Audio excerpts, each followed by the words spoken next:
Hey everyone, I love how we talked about yesterday, talking about how to universally design a message to get out to our staff that teachers as adults also deserve the right to be recognized for their diverse skill sets. And I can advocate for myself that reading is something that's really tough for me because I don't know why, but I attribute it to my glasses, maybe my undiagnosed ability to see until I was in 5th grade, and maybe how that impacted my ability to read really well. But like when Jen said, audio and video recording meetings to share out, because some people might make that with dinner. So here's my attempt to get my message out in a UDL manner. Today I got on another drop-in call with magically 3 students, this magic number of 3. My drop-ins have always been 3 students, and it's a different group of students each time.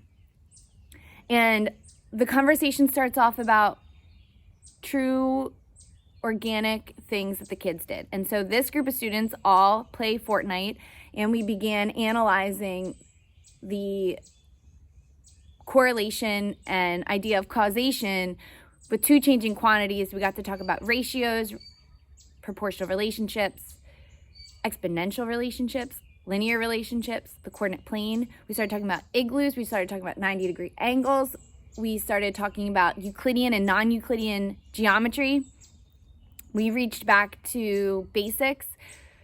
The point is that this conversation had probably every domain in the middle school math standards, and it was organic and meaningful and memorable and honest. And I don't think that that is achievable in large group settings. I mean, there's just not enough airtime, and we see how I love to consume airtime. There's always that person, and then the person that has just worked up the courage to talk, and then the conversation's over.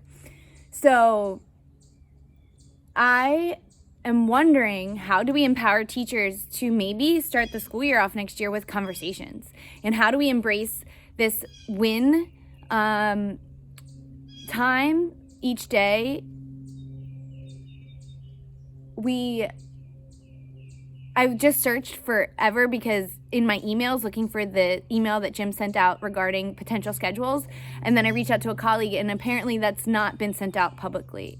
Please correct me if I'm wrong, but I can't find these theoretical schedules. And Jim mentioned yesterday in our meeting that he's hoping to attack on this 23-minute openness. But just in my 30-minute drop-in call, it took us 15 minutes to lower down our guard as students and teachers and to equal the playing field and make people feel comfortable. Some of these podcasts I listen to are hours because it takes time, and time is valuable. And that's something that came up a lot yesterday too, is that time is absolutely necessary for teacher and student success. I'm genuinely going to say I don't think 23 minutes is enough. Even if we get it 3 times a week, I'd rather have 3 23-minute sections chunked into one once a week. And I understand there's restrictions on scheduling. I understand we already sacrificed a 5-meeting week if we're going to take on some of these schedules. I don't have all the information on schedules, so I can't really speak super clearly on my pros and cons of those. But like Jen said in her reply to Julie's email, now is the time to use this momentum to really, really, really, really advocate change. And I hear Caitlin saying, the walking sticks are important. We don't want teachers to feel like they have an impossible task in front of them. Adding more to their plates is not the goal. Taking away from their plates to create time is the goal.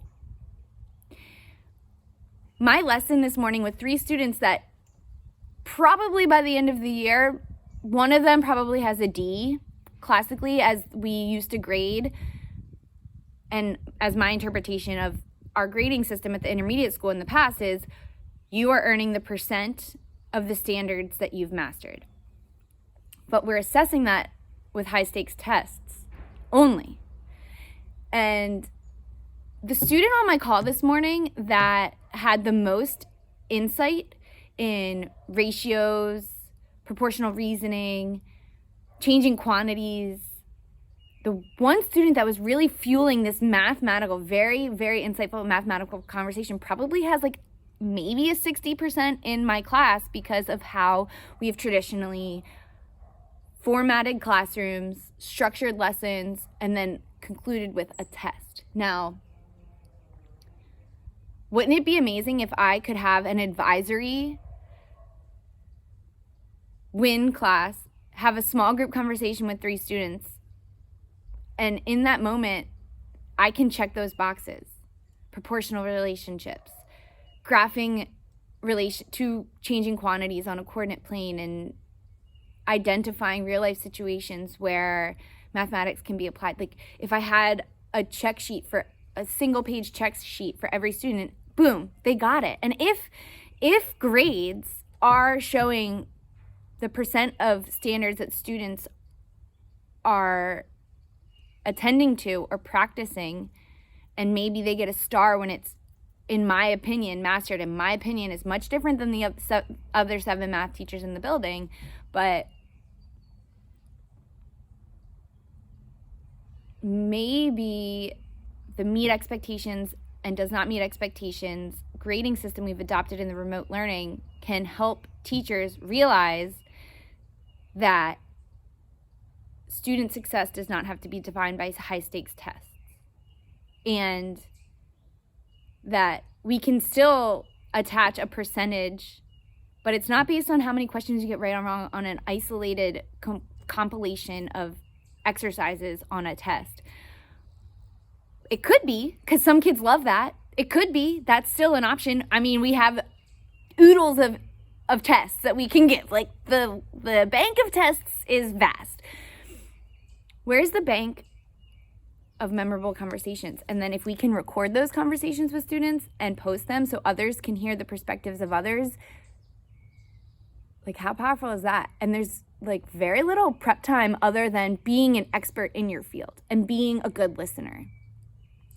Could our leaders get training in good listening? I mean, I read the book, Never Split the Middle, or Never Split the Difference. I have to look it up, but it's all about the art of negotiation from an expert in like wartime negotiating or police negotiating or hostage negotiating.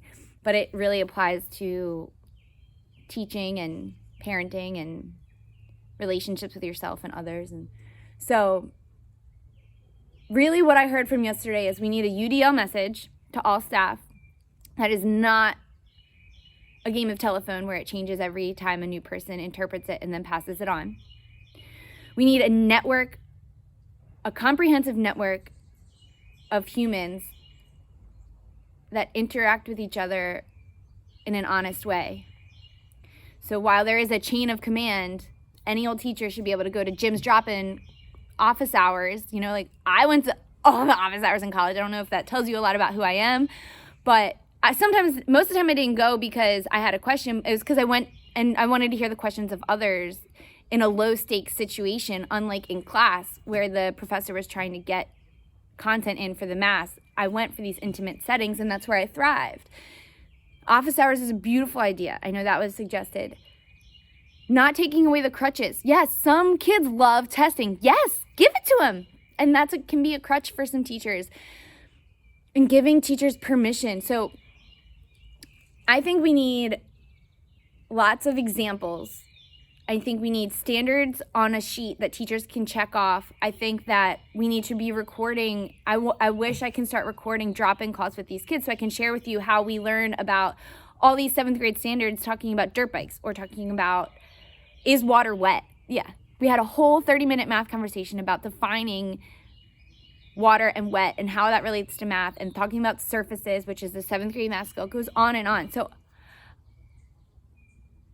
there's a way to lighten the load for teachers, liberate them, give them creative permission, give them a creative license, support their failures, support their mistakes, have open communication, create time, creating time. I think we can create time by lightening the load of teachers and maybe being open to conversation as a way of learning. Thank you for listening.